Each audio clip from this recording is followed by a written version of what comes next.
کہ ایک صحابی تھا حضور کا، اس کا ظاہر نام تھا، وہ دیہات کی ترکاریاں لاتا اور مدینے میں بیچتا، اور حضور علیہ الصلوۃ والسلام شہر کی چیزیں اسے تحفے میں دیتے۔ ایک دن وہ کوئی چیز بیچ رہا تھا، حضور پیچھے سے گئے اور چپکے سے جا کے اس کی آنکھوں پہ ہاتھ رکھ لیا۔ یہ کبھی آپ نے بھی کیا ہوگا، اس کو کہتے ہیں کولی بھرنا۔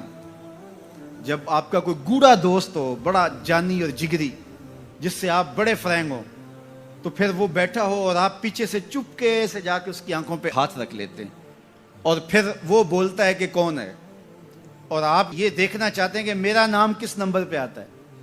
بات تو کرتا ہے کہ جناب تجھے یاد رکھتا ہوں، تو آج میں نے ہاتھ رکھے ہیں تو ظاہر اپنے قریبی دوستوں کا نام لے گا، تو میں کس نمبر پہ آتا ہوں۔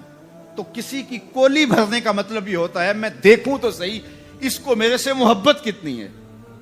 تو اللہ اکبر، وہ بیٹھا تھا، حضور پیچھے سے گئے، چپکے سے جا کے اس کی کولی بھر لی۔ اب حضور کے ہاتھ آنکھوں پہ آئے ہوں اور سینے تک ٹھنڈ نہ گئی ہو، یہ کیسے ہو سکتا ہے؟ اس کو نہ پتا چلا ہو کہ حضور ہے۔ بلکہ حدیث میں آتا ہے کہ وہ بولتا نہیں، حضور آنکھیں دبا رہے ہیں اور وہ بولتا نہیں، بلکہ جب اس کو یقین ہو گیا کہ حضور ہی ہیں تو اس نے اپنی کمر کو پیچھے حضور کے سینے سے جوڑ کے رگڑنا شروع کر دیا، اور حضور دبا رہے ہیں کہ یعنی وہ بتائے کہ میں کون ہوں، لیکن وہ بولتا ہی نہیں ہے۔ مجھے میاں صاحب یاد آئے، لوگ تو اس کو مجاز کے معنی میں لیتے ہیں، میں یہاں یہ شعر پڑھتا ہوں۔ سفنے دے وچ ماہی ملیا تے گل وچ پا لیاں باواں، سفنے دے وچ ماہی ملیا تے گل وچ پا لیاں باواں، ڈر دی ماری اکھ نہ کھولاں متا پھر وچھڑ نہ جاواں، ڈر دی ماری اکھ نہ کھولاں متا پھر وچھڑ نہ جاواں۔ تو حضور آنکھیں دبا رہے ہیں اور وہ نہیں بولتا۔ حضور خود ارشاد فرمایا اس غلام کو کون خریدے گا؟ تو اس نے کہا حضور مجھے کس نے خریدنا ہے، میں تو بہت سستا ہوں۔ فرمایا تو بہت مہنگا ہے۔ اللہ اکبر، تو اللہ کے ہاں بہت مہنگا ہے۔ تو حضور یوں بھی پیار کیا کرتے۔ تو نام کوئی اور تھا، حضور نے لاٹ سے کہا ذوالیدین، او دو ہاتھوں والے، نام ہی دو ہاتھوں والا پڑ گیا۔ ایک دن کسی نے حضرت ذوالیدین سے پوچھا کہ یہ تو حضور نے لاٹ سے کہا ذوالیدین، لوگوں نے بھی کہنا شروع کر دیا، نام تو تمہارا کوئی اور ہوگا، بتاؤ تمہارا اصل نام کیا تھا؟ حضرت ذوالیدین بولے میرا اصل نام وہی ہے جو حضور نے رکھ دیا ہے۔ ساری زندگی اپنا نام ہی نہیں بتائے، کہا میرا وہی نام ہے جو حضور نے رکھ دیا ہے۔ حضرت سفینہ رضی اللہ تعالیٰ عنہ، اللہ اکبر، سفینہ کس طرح ان کا نام پڑا؟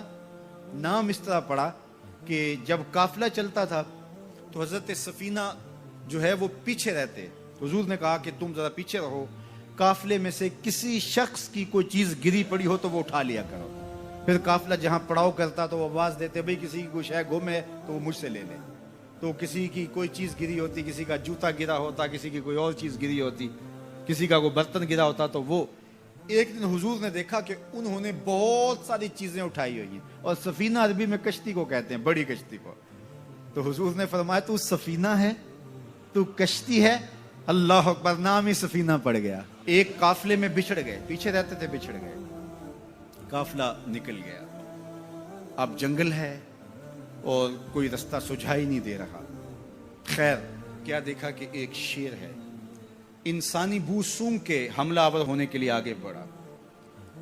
تو شیر جب قریب آیا نا اور حملہ کرنے لگا تو حضرت سفینہ نے شیر کو کیا کہا، سن لو ذرا۔ شیر کو مخاطب ہو کے اس کی آنکھوں میں آنکھیں ڈال کے کہا یا ابل حارث انا مولا رسول اللہ صلی اللہ علیہ وسلم، اے جنگل کے بادشاہ سن، میں رسول اللہ کا غلام ہوں۔ بس آپ کے کہنے کی دیر تھی، اس نے دم ہلانا شروع کر دی، اور وہ آگے آگے چلتا تھا۔ راوی لکھتا ہے کہ وہ آگے آگے دوڑتا تھا اور آوازیں نکالتا تھا، اور اگر اور کوئی جانور ہوتا تو اس کو بھی کہتا پیچھے ہٹو۔ وہ پروٹوکول گاڑی نہیں ہوتی، وہ پروٹوکول کے طور پہ آگے آگے چل رہا تھا، یہاں تک کہ قافلے تک پہنچا کے پھر واپس آتا ہے۔ جو خدا اور رسول کا ہو جاتا ہے زمانہ اس کا ہو جاتا ہے۔ تو کہا کہ تم کس کی تلاش میں لگے ہو، آؤ ذرا ان کے ہو کے تو دیکھو۔ کسی زمانے میں ہوتا تھا کہ شام کو بوڑھی مائیں بچوں کو لے کر کے بیٹھ جایا کرتی تھی، اور دادی اماں کے گرد سارے بچے جمع ہو جاتے تھے اور وہ کہانیاں سنایا کرتی تھی۔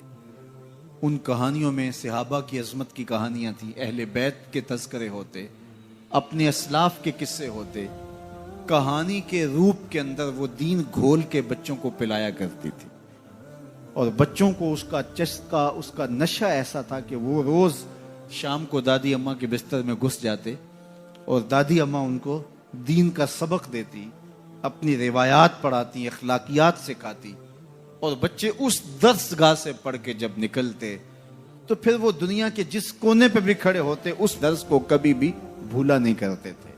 جب سے دادی اماں کا بستر اجڑ گیا ہے، جب سے یہ کلچر دم توڑ گیا ہے اور بچوں کے اوپر اتنی کتابیں لاد دی گئی ہیں کہ انہیں فرصت ہی نہیں ملتی، اور جو باقی وقت بچتا ہے وہ ان کا سکرین کے آگے گزرنے لگا ہے، تو پھر دادی اماں کا بستر ویران ہوا اور بچوں نے وہاں سے جو سیکھنا ہے اس درس گاہ میں جس کے استاد فرنگی روحوں کے بے حس ڈھانچے ہیں، جو انہوں نے سکھانا ہے، تو پھر نتیجہ کیا ہوگا کہ بچہ جو فکر لے کر اور جو طرز زندگی لے کر اٹھے گا تو وہ کبھی بھی اس مزاج سے میل نہیں کھائے گی جو کہ ہمارے اسلاف کا طریقہ تھا، ہمارے اسلاف کا دیا ہوا مزاج تھا۔ آج ماڈرٹ اسلام کی بات کی جاتی ہے، جدیدیت کے قصیدے پڑھے جاتے ہیں، اور جو اسلام کی روح سے ناآشنا لوگ ہیں وہ جھومنے لگتے ہیں شاید یہ جدیدیت ہمارے لیے کوئی نجات دہندہ ہو،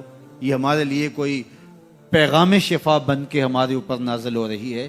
یہ جدیدیت، یہ اسلام کا مزاج نہیں ہے۔ اسلام وہی ہے جو 14 صدیاں قبل صفہ کے چبوترے پہ بیٹھ کے رسول اللہ نے صحابہ کو پڑھایا تھا۔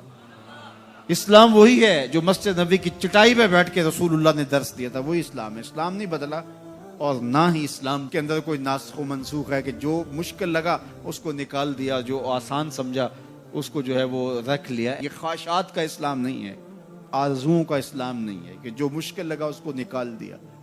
رومی نے بھی ایک بڑے خوبصورت پیرائے میں اس کی نفی کی ہے۔ کسی زمانے میں وہ لوگ تصویریں چھپوایا کرتے تھے میلوں ٹھیلوں پر، اور تو وہ اس نے کہا کہ میرے یہاں شیر کی تصویر چھاپ دو، تو اس نے وہ مشین جس میں روشنائی ہوتی ہے اس کی جب پن جسم کے اندر ڈالی اور درد ہوا تو پوچھا کیا کرنے لگے ہو؟ کہا کہ میں شیر کا منہ بنانے لگا ہوں۔ اس نے کہا اس نے کون سا کھانا ہے؟ تو اس نے وہ پن باہر نکال لی، پھر دوسری جگہ جب داخل کی تو پھر درد ہوا تو کہا کیا کرنے لگے ہو؟ کہا شیر کی ٹانگیں بنانے لگا۔ کہا اس نے کون سا چلنا ہے؟ پھر اس نے خیر باہر نکالی، روشنائی اندر جذب کرنے کے لیے پھر جب اس نے سوئی ڈالی تو کہا اب کیا کرنے لگے ہو؟ کہا میں شیر کے کان بنانے لگا ہوں۔ تو اس نے کہا اس نے کون سا سننا ہے؟ تو خیر اس نے پھر نکال لیا، تو جہاں رکھے تو پوچھے کیا کرنے لگے ہو؟ کبھی بولے میں اس کی آنکھیں بنانے لگا ہوں، کبھی کہے اس کی دم بنانے لگا ہوں، تو یہ کوئی نہ کوئی عذر پیش کرتے۔ تو اس نے کہا بابا پھر میں کیا بناؤں؟ کہا بس تم شیر بنا دو۔ اس نے کہا میں کیسا شیر بناؤں جس کی آنکھیں بھی نہ ہوں، جس کے کان بھی نہ ہوں، جس کی ٹانگیں بھی نہ ہوں، جس کا پیٹ بھی نہ ہو، جس کی دم بھی نہ ہو؟ کہا بس تم سمپل شیر بنا دو۔ کہا کہ وہ شیر مجھ سے نہیں بنتا جس کے یہ اعضاء نہ ہوں۔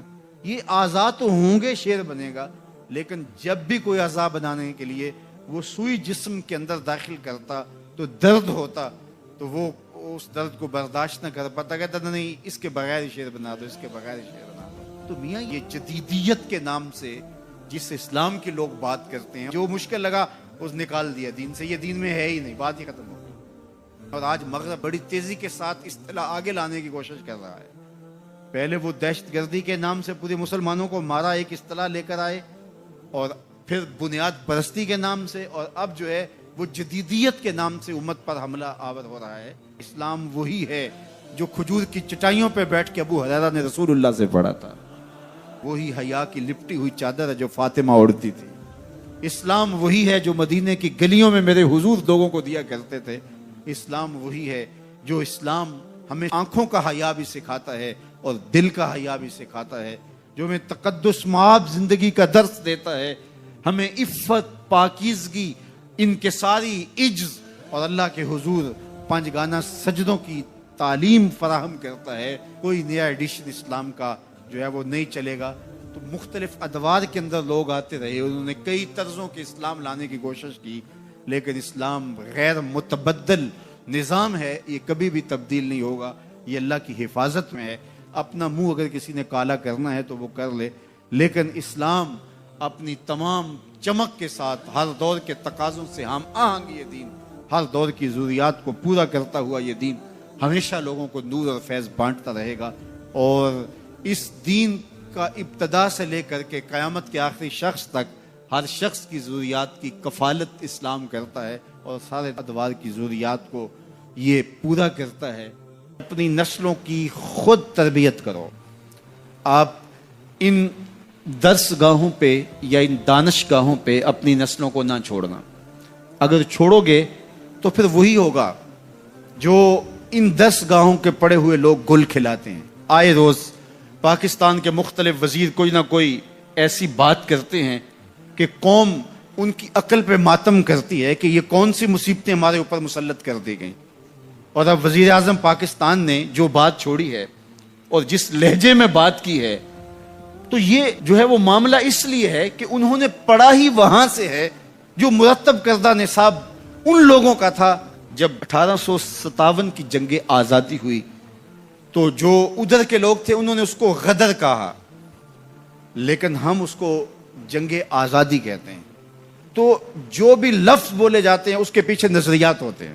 تو یہ بات ذہن میں رکھیے گا کہ غیر مسلم چاہے اپنے سکولوں میں، اپنی یونیورسٹیوں میں، اپنی دانش گاہوں میں دین بھی پڑھا رہے ہوں تو وہ دین بھی ان کے مزاج کا ہوگا۔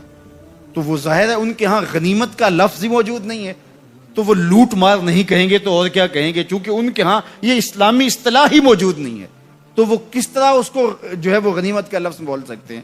تو مال غنیمت اور لوٹ مار کے اندر فرق وہی سمجھ سکتا ہے جس نے مسجد میں عالم دین کے پاس بیٹھ کے دین سیکھا ہو، اور جو وہاں سے ہی دین سیکھے گا آپ اس کے خلوص کے لاکھ قصیدے پڑھ لیں، لیکن یہ بات طے شدہ ہے کہ اس نے جہاں سے لیا ہے تو اس کے مطابق ہی اس کی زبان سے نکلے گا۔ اقبال نے جو لیڈر کی خوبیاں بیان کی، یہ خوبیاں ہونی چاہیے: چیبائد مردرا تبے بلندے مشرب نابے دلے گرمے نگاہ پاک بینے جانے بے تابے۔ یہ 5 چیزیں ہیں، ان میں سے دوسری چیز مشرب نابے، اس نے جہاں سے پانی پیا ہے، جہاں سے اس نے غذا لی ہے، جس گھاٹ سے اس نے اپنی غذا لی ہے، وہ مشرب پاکیزہ ہونا چاہیے۔ اگر وہ مشرب پاکیزہ نہیں ہے تو اس کے اثرات بدن پر ضرور ہوں گے۔ اس لیے اپنے مشرب اچھے کرو، اپنی اولادوں کے مشرب اچھے رکھو۔ یہ فیشن کے فلاں سکول میں ہم نے اپنے بچوں کو داخل کروانا ہے، یہ نسل کو لے ڈوبے گا۔ یہ 4 دن کی زندگی اصل ہماری زندگی آخرت کی ہے۔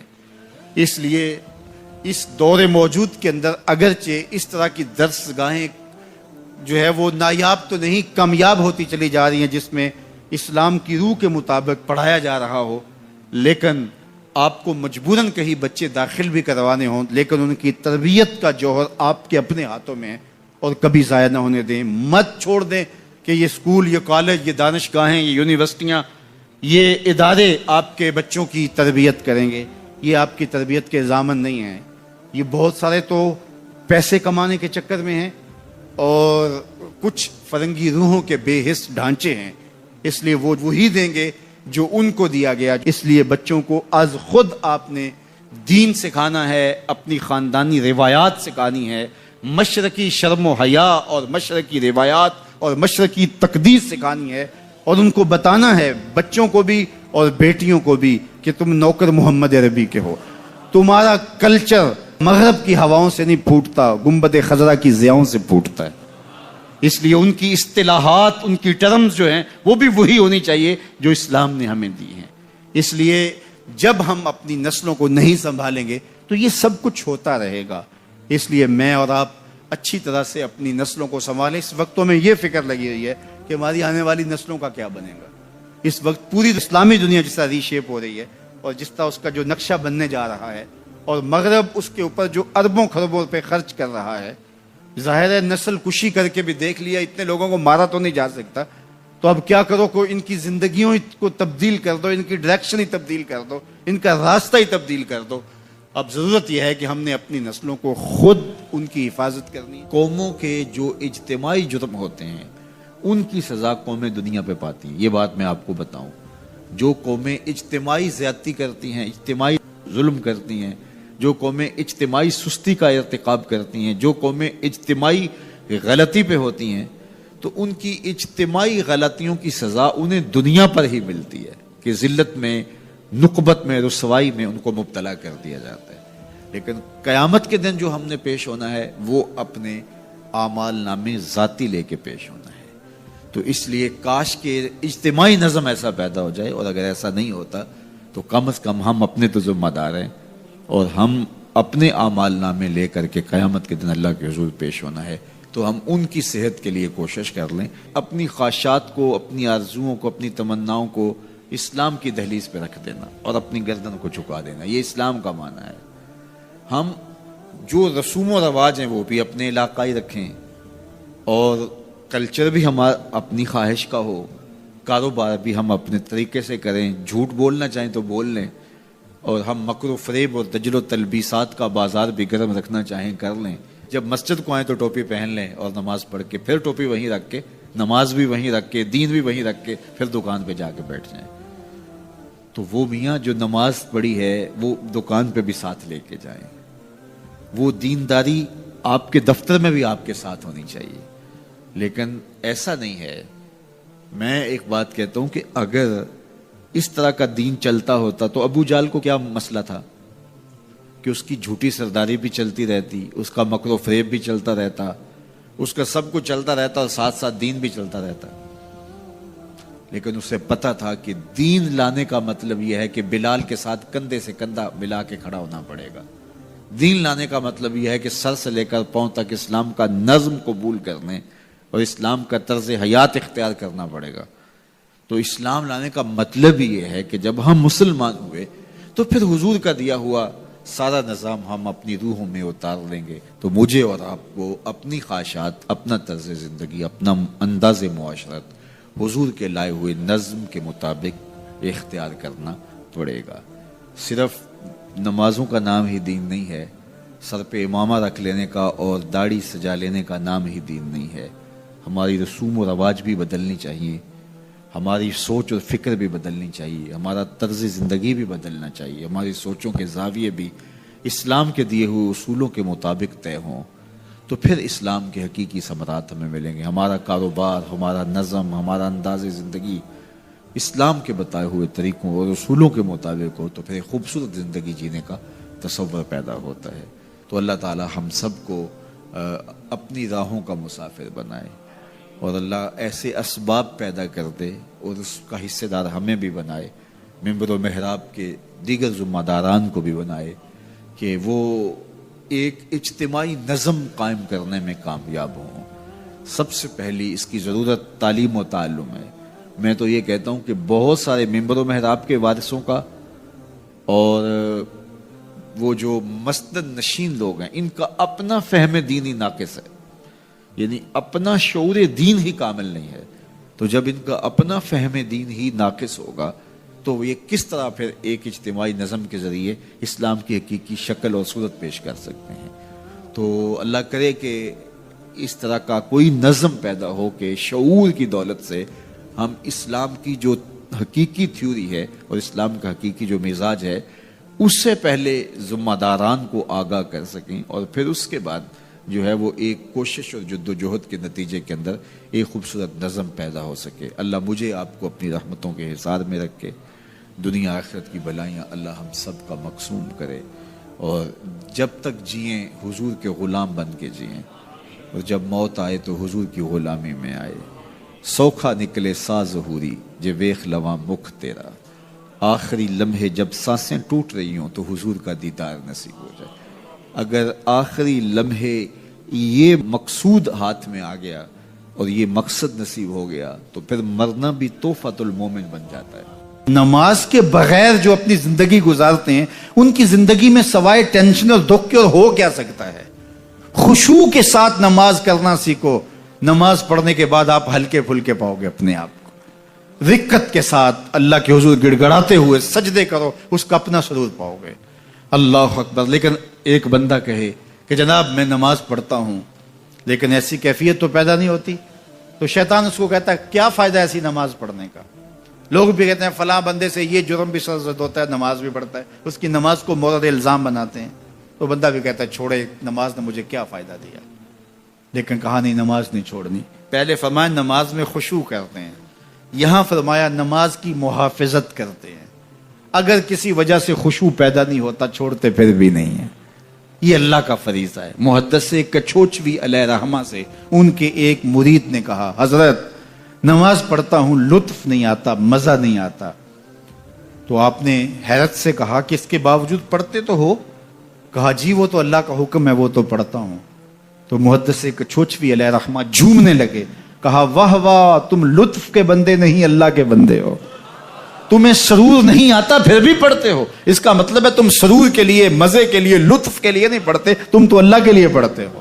اللہ اکبر۔ تو بندہ سرور نہیں بھی آ رہا پھر بھی اپنے آپ کو کھینچ کے لا رہا ہے مسجد کے اندر، خیال تنگ کر رہے ہیں پھر بھی مصلی پہ اپنے آپ کو کھڑا کر رہا ہے۔ سوچیں اس کو آوارہ پتے کی طرح کبھی ادھر پھینکتی ہے کبھی ادھر پھینکتی ہیں، لیکن پھر بھی وہ کھڑا ہوا ہے کہ میں نماز پوری کر کے جانی ہے، بار بار کبھی بھولتا ہے لیکن پھر دوبارہ نیت مان کے کھڑا ہو جاتا ہے، نہیں میں پوری کر کے جانی ہے۔ یہ کیوں کرتا ہے؟ میرے اللہ کا حکم ہے۔ تو خشوع کی وہ کیفیت نہ بھی ہو تو کہا محافظت پھر بھی کرتے ہیں، یہ خوش نصیب لوگ ہیں۔ اولئک هم الوارثون، یہ لوگ وارث ہیں، یہ لوگ جن میں یہ خوبی ہیں یہ وارث ہیں۔ کس چیز کے وارث ہیں؟ مال کے، دولت کے، کوٹھیوں کے، کاروں کے، محلات کے۔ کہا الذین یرثون الفردوس، یہ جنت الفردوس کے وارث ہیں۔ ہم فیہا خالدون، اس جنت سے وہ کبھی الگ بھی اس میں ہمیشہ رہیں گے، چونکہ موت کو بھی موت آ چکے گی، اب موت بھی نہیں، اب ہمیشہ رہیں گے۔ اللہ تعالیٰ فرمائے گا اَرَضِیتُم، جنتیوں کیا راضی ہو؟ اہل جنت کیا تم راضی ہو؟ تو وہ کہیں گے ہمیں کیا ہوا کہ ہم راضی نہ ہوں، ہمیں تو وہ ملا جس کا ہمیں تصور بھی نہیں تھا، ہمیں جنت مل گئی، محلات و قصور مل گئے۔ جو سب سے آخر میں جنت میں جائے گا، سب سے آخر میں، جس کو ہماری پنجابی میں پھاڑا کہتے ہیں، سب سے آخر میں، اس کو جنت میں کتنی جگہ ملے گی؟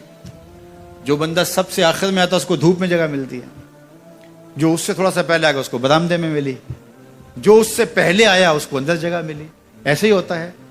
تو جو سب سے آخر میں جائے گا جنت میں تو وہ سب سے بڑا گناہگار ہوگا، اور جہنم کے رگڑے سہ سہ کے وہ جہنم سے نکلے گا سب سے آخر میں۔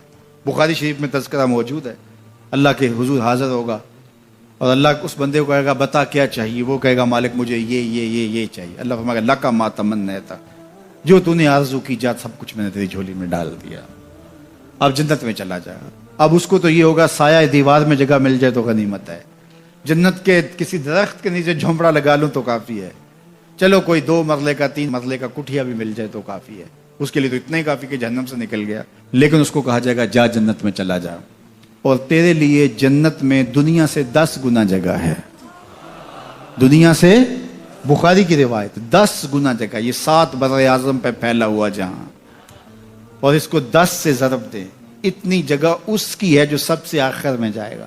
جب اللہ یہ فرمائے گا تو وہ کہے گا اتسخر وانت الملک، میرے رب تو مجھے رب ہو کے مذاق کر رہا ہے، مالک ہو کے مجھ سے مذاق کر رہا ہے، بادشاہ ہو کے مجھ سے مذاق کر رہا ہے۔ اس کو لگے گا ہی نہیں کہ مجھ کو، میں ساری زندگی پاپ کرنے والا لیکن ایمان کا چراغاں تو اندر تھا۔ اللہ اکبر۔ آج نکلے گا تو جنت میں سب سے آخر جانے والے شخص کو کتنی جگہ ملے گی؟ دنیا سے 10 گنا جگہ دنیا سے سب سے آخری شخص کو، پھاٹے شخص کو ملے گی۔ پھر بلال حبشی کی جاگیروں کا عالم کیا ہوگا، ابو بکر و عمر کی جاگیروں کا عالم کیا ہوگا، بابا فرید گنج شکر، داتا گنج بخش علی اجویری، شیخ احمد مجدد الفسانی کی جاگیروں کا عالم کیا ہوگا۔ نماز پڑھ رہا تھا کوئی شخص تو مجنوں آگے سے گزرا، تو نمازی نے نماز توڑ کے اس کے منہ پہ تھپڑ مارا۔ تمہیں پتہ نہیں نمازی کے آگے سے نہیں گزرتے؟ اس نے کہا او میں نے دیکھا نہیں، میں ایک عورت کی محبت میں ایسا گرفتار تھا کہ مجھے ہوش نہیں رہا، لیکن افسوس تم پر، تم رب کی محبت میں مجھے دیکھ رہے تھے۔ ایک ماڈل مسلمان کیسا ہونا چاہیے؟ جب رب کے حضور کھڑا ہے تو دنیا کی خبر ہی نہیں ہے۔ سیدنا علی المرتضیٰ کے بدن میں تیر پیوست ہو جاتا ہے، نماز میں کھڑے ہوتے ہیں تو یوں تیر نکال لیا جاتا ہے، آپ کو بعد میں پتہ چلتا ہے کہ میرے بدن سے تیر نکالا گیا ہے۔ یہ ہے عبادت میں خشوع۔ جب اس کے ہو گئے، محویت کا یہ عالم ہے کہ اسی کے ہو گئے، کسی غیر کی طرف خیال بھی نہیں گیا، کسی اور کی طرف دیکھیں کیوں، کسی اور کی طرف تکیں کیوں، جب نظارے اس کے ہیں نگاہوں میں، جب خیال اس کے ہیں۔ نماز ہے تو محویت، اپنی عصمت کا جوہر ہے تو اس کے گرد پہرے بٹھائے ہیں، مجال ہے کہ عصمت کے جوہر کو داغ بھی لگنے پائے، مجال ہے کہ خیال بھٹکنے بھی پائے، سوچوں میں آوارگی آنے پائے۔ یہ خیال جب جمع ہوا ہے کہ میرا اللہ مجھے دیکھ رہا ہے، پھر بند کوٹھڑی میں بھی جرم نہیں ہوتا۔ آپ نہیں دیکھتے کہ سارے دروازے بند کر کے بت کے اوپر موٹا کھیس ڈال کے زلیخا بولتی ہے تلک یوسف آ جاؤ نا، اب تو کوئی نہیں دیکھ رہا۔ کالا معاذ اللہ، جناب یوسف کہتے ہیں میں اللہ کی پناہ میں آتا ہوں، تو اس بے نور آنکھیں رکھنے والے اس پتھر کے مادو سے بھی حیا کرتی ہے، اس سے بھی پردہ کر لیا، جس کی بے نور پتھریلی آنکھیں دیکھتی بھی نہیں ہیں، تو میں اس سے حیا نہ کروں جو 7ویں کوٹھڑی میں بھی دیکھتا ہے۔ اللہ اکبر، اتنی روشنی برستی ہے کہ گناہ کا تصور ہی محال ہو جاتا ہے۔ اور جناب یوسف کو پتا ہے کہ 7 دروازے بند ہیں اور تالے چڑھے ہوئے ہیں، لیکن اللہ کے یقین پہ حضرت یوسف دوڑتے ہیں، اللہ تالے پگھلا دیتا ہے، دروازے کھلنے لگتے ہیں، قفل گرنے لگتے ہیں۔ جب کوئی اس کا ہو جائے تو کوئی قفل، کوئی راستے کی بندش اس کا راستہ نہیں روک سکتی۔ اللہ بند مکفل راہیں بھی کشادہ کر دیتا، اس کے ہو کے تو دیکھو، اس کے بن کے تو دیکھو۔ تو اس کے جب تم بنو گے تو پھر سرخروئی تمہیں ملے گی۔ کمایا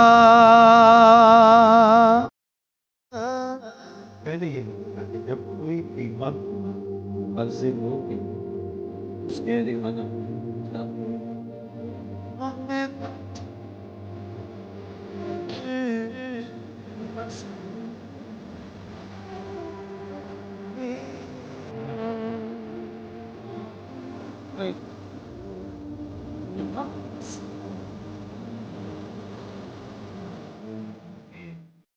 آپ تکلیف دیتے ہو حضور کو۔ صحابہ نے آپس میں طے کیا کہ جب کوئی شخص فوت ہو جائے تو پھر حضور کو بتانا چاہیے، تو پھر جب کوئی فوت ہو جاتا تو پھر حضور کو بتاتے، حضور ان کے ہاں تشریف لے جاتے۔ لیکن پھر اور زیادہ مصروفیت ہوئی تو کہا حضور کو جنازے کا بتانا چاہیے، پھر جنازے کا بتاتے، پھر اور کار نبوت کی اہم ذمہ داریاں اور نظم پھیلتا چلا گیا، تو پھر صحابہ نے آپس میں مل کے طے کیا کہ جنازے کا بھی نہیں بتائیں گے، بلکہ جنازہ اٹھا کے حضور کی چوکھٹ پہ لے آئیں گے۔ اور پھر جنازہ اٹھا کے لے آتے۔ یہ باب البقیع سے باہر جو جگہ خالی پڑی ہے، جنت البقیع کے درمیان جو جگہ ہے، یہاں لا کے جنازہ رکھا جاتا ہو۔ حضور کے دور میں سارے جنازے یہاں ہوتے تھے، تو پھر جنازہ لایا جاتا، حضور سے عرض کیا جاتا اور حضور حجرہ انور سے نکل کے جنازہ پڑھا دیتے۔ تو یہ ابتدا کی بات ہے، تو حضور پہلے ہی تشریف لے جاتے۔ تو وہ انصاری جوان کا وقت آخر تھا اور آقا کریم علیہ السلام اس کے سرحانے بیٹھے تھے، تو اسرائیل علیہ السلام روح قبض کرنے کے لیے آئے۔ روح جب قبض کرتا ہے ملک الموت تو وہ پاؤں کی جانب سے روح کو قبض کرنا شروع کرتا ہے۔ تو جب اس نے پاؤں سے اپنا کام کرنا شروع کیا تو حضور نے فرمایا اے اسرائیل ذرا نرمی کرنا، یہ میرا غلام ہے۔ تو اسرائیل نے جو جواب دیا، میرے والد گرامی جب یہ حدیث بیان کرتے تھے تو ان کے آنسو نہیں تھمتے تھے۔ تو اسرائیل نے جو جواب دیا وہ کیا تھا؟ کرے اینا کا، حضور آپ کی آنکھیں ٹھنڈی ہو جائیں، حضور آپ کی آنکھیں ٹھنڈی ہو جائیں، صرف اس کے ساتھ نہیں، آپ کا جو بھی غلام ہوگا اس کے ساتھ نرمی کروں گا، اس کے ساتھ نرمی کروں گا۔ تو حضور کا رخ انور اس وقت اگر نصیب ہو جائے، اس وقت حضور کے چہرے کی زیارت نصیب ہو جائے، تو مجھے بتائیے کہ پھر تو زندگی کی جستجو ہی کامیاب ہوگی۔ اللہ ہمیں حضور کی محبت عطا کرے اور ہمارے باطن کو ستھرائی دے دے۔ کاروبار بھی ہیں، بچے بھی ہیں، بچوں کے مسائل بھی ہیں، بچوں کے رشتوں کے معاملے بھی ہیں، اور بھی بہت سارے معاملات ہیں جو ہم سب کے ساتھ پیش ہوں گے، لیکن ہماری سب سے بڑی ترجیح یہاں بیٹھنے کی صرف اس کو راضی کرنا ہے۔ میرے مالک ہمیں ایسا کر دے کہ تو ہم پہ راضی ہو جائے، ہمارے باطن ستھرے کر دے، ہمارے اندر کی غلاستیں دور کر دے، ہمارے اندر کی گندگیاں ختم کر دے، حسد سے، حقد سے، بغض سے، کینے سے، نفرتوں سے ہمارے من صاف کر دے، اور اللہ دین کا کوئی کام ہم سے لے لے۔